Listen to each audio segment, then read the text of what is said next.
Welcome back to our midweek moment together. Through this series, we've been learning how to make our work matter by sharing the gospel and living out our faith in the workplace. Let's join Pastor Stephen and some of our own church members as they discuss how to make your work matter.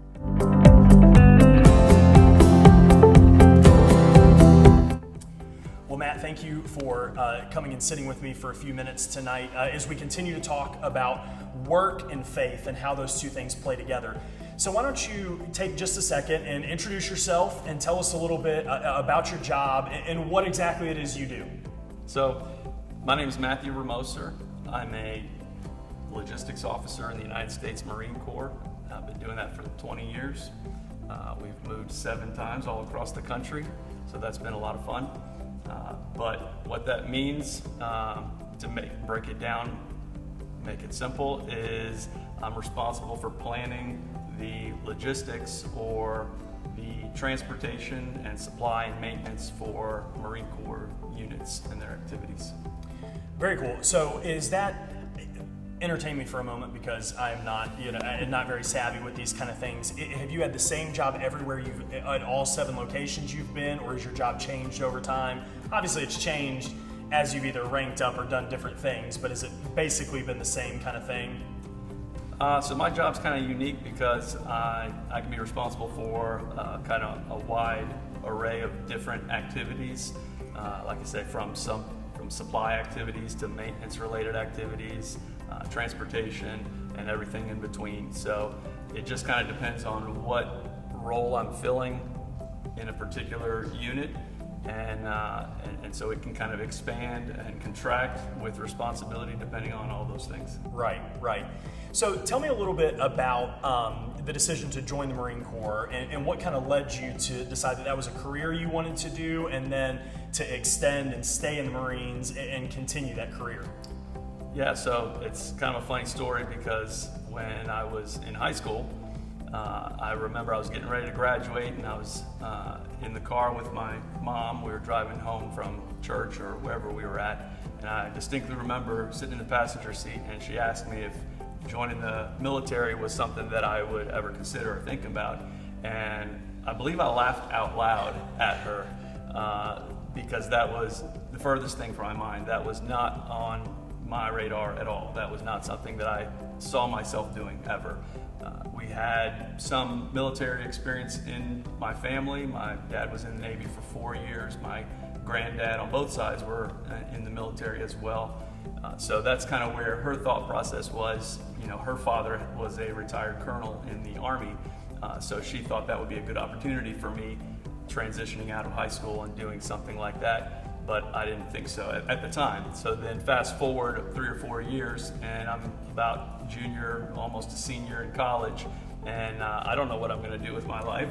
And so, an opportunity presented itself for me to contact a military recruiter, and one thing led to another, and I signed up, and kind of the rest is history.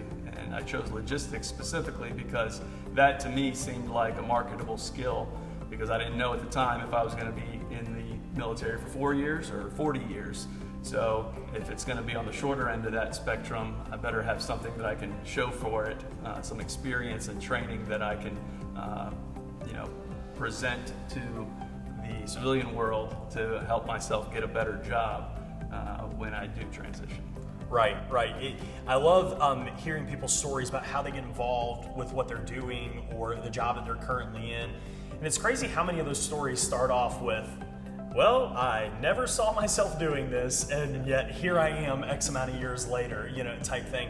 But what's cool is how through people's stories and their jobs and their work, what we see is God working in people's lives and putting them in the right places that He has for them, and opening doors of opportunity through something that in the very beginning they may have said, I don't really want anything to do with that.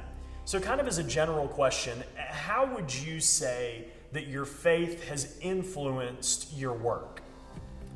So my faith is very important to me, and kind of the way that I approach faith in the workplace is can be a little bit tricky because in the military I cannot, proselytize openly to others and, hey, Stephen, have you heard about Jesus Christ and what he's done for us?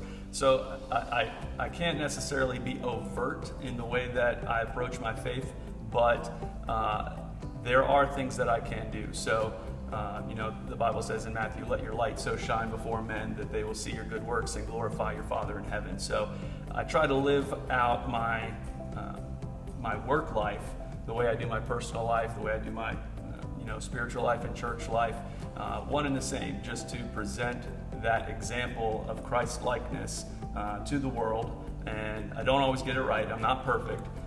So I don't try to be the holier than thou type of person. But hopefully I do present a Christ-like example to my coworkers, and just trying to fulfill that calling for the Lord and give him the glory. It's such a great way that you put it, of saying, it looks a little different because there's not necessarily all right, Matthew's going to stand up in front of the office today and share his testimony and invite everybody, and tell everybody, today you need to get saved.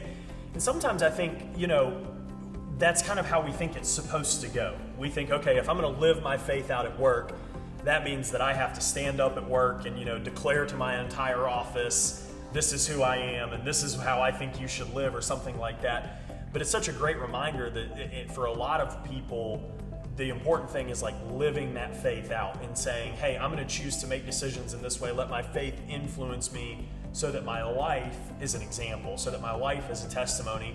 If the opportunity presents itself, through conversation or whatever, I'm going to take it. But my primary function is to live in a way that others may see Christ, that others may see what God has done in my life.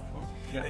And I will add that opportunities do find a way of presenting themselves, and that's not coincidence. I believe the Lord provides those opportunities for us. So I've been on several deployments, but a couple of them I've had the opportunity to either participate in or even lead Bible studies, and those are really tremendous opportunities because you get to not only grow in your own faith, but you get to build connections with other like-minded believers, and just adding to that fellowship really kind of helps you not only get through the deployment, but more than just getting through it, you are strengthening and building your bond in Christ and your relationship with him. So those opportunities are there, and when they arise, it's up to you to kind of step up to the challenge and proclaim, the Lord.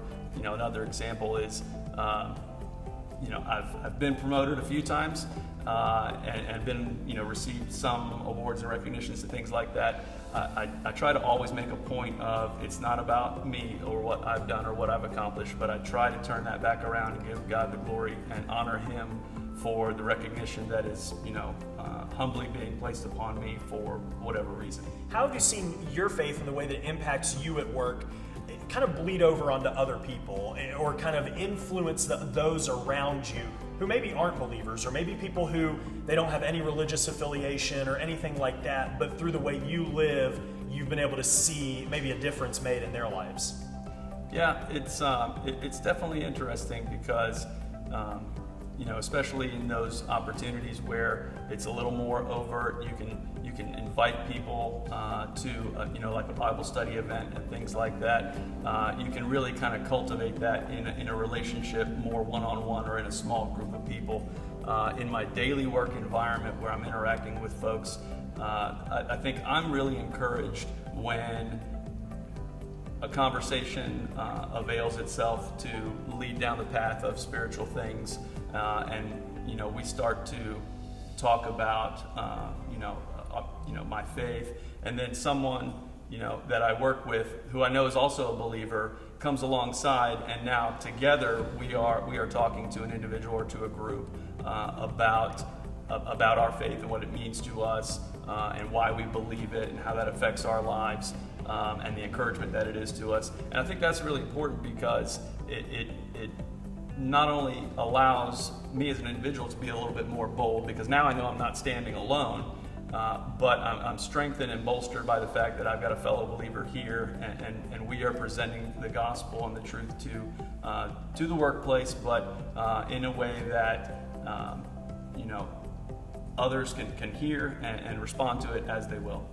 I'm sure whatever field people work in, it's really easy to feel isolated sometimes, especially as a believer. It's very easy to feel like, well, I'm the only person in this office who thinks this way. I'm the only person here who does these things or is about these things or things like that. But what we find often is that as we take those opportunities to be bold in our faith and take those opportunities, we begin to connect with other people who live the same way or who have the same beliefs or who are people of faith as well. And what a great connection to be made in a workplace where you don't have to feel isolated and alone, but knowing that there are people around you who are for you and who are about the same things as you is such an encouragement in a workplace. So as you've talked about living out your faith at work and what that looks like through relationships with other people and taking advantage of opportunities, what are some ways that you may encourage other people who see this video, that you would say, hey, here's how in your workplace you can begin to do the same thing, even if it's an environment where maybe like you were expressing at the beginning, where you can't just stand up and say, here's my faith and I'm going to lay it all out there. How would you maybe encourage people to go about sharing their faith at work or letting their faith impact their work? Yeah, that's a great question. So I would start off by saying, a verse that has really kind of come to my mind here recently as I begin my own transition from military life into civilian life, and there's a lot of unknowns, a lot of uncertainty wrapped up in that. We've given that all to the Lord and just trusting in Him. So the verse that keeps coming back to my mind is in Proverbs, where it says, trust in the Lord with all your heart and lean not on your own understanding. In all your ways acknowledge Him and He will direct your paths. So I believe that with all my heart. And so that relieves a lot of stress and anxiety on me because I know that whatever He's got planned, He's got a plan. And I don't have to know it or understand it at this moment. When it is time, it'll be revealed to me, and we will go and do great things for His kingdom. So I would just encourage folks to just trust in the Lord. Be bold, like you said, Stephen. Be bold in your faith and stand up for what's right. Be the example. And if you stand alone, you stand alone, but you stand with the Lord, so you're never alone. But I think that is key, because not only will that bolster your own faith, because all it takes is one time. You stand up for the Lord in boldness one time, and then you realize, you know what, I can do this. It's not that hard. And then that makes it easier every time after that. But not only that, like we talked about, it encourages the other folks around you who may be not ready to take that same bold step in their walk of faith, but they might be encouraged by seeing you step up in faith to do so in the future or when they have the opportunity. So not only are you acting in faith and obedience to the Lord, you're strengthening your faith in doing so, and you may very well be strengthening the faith of others around you, whether you see it or can recognize it in that moment or not. So yeah, just be bold, be an example, and be that encouragement to yourself and to others around you. Trust is such a great first step in the workplace of living out your faith, or really living out your faith no matter where you are. That idea of saying, God, I know that this is how you've called me to live. God, I know that this is what your word says. This is this opportunity in front of me, and I'm trusting in you in this. Because so many times we find ourselves in those moments, and there's a choice that has to be made. Am I going to stand for my faith in this moment? Am I going to just sit back and let, whatever the situation is go on, or things like that? It's such a great reminder that trusting is such a great way to begin that process. To say, God, I'm trusting you in this. And whatever the outcome is, I don't know what the outcome is, but God, I trust you in that. It's a great reminder for all of us, wherever we work, no matter what our job looks like, but part of living our faith out at work is trusting God to do what He says He's going to do. Absolutely.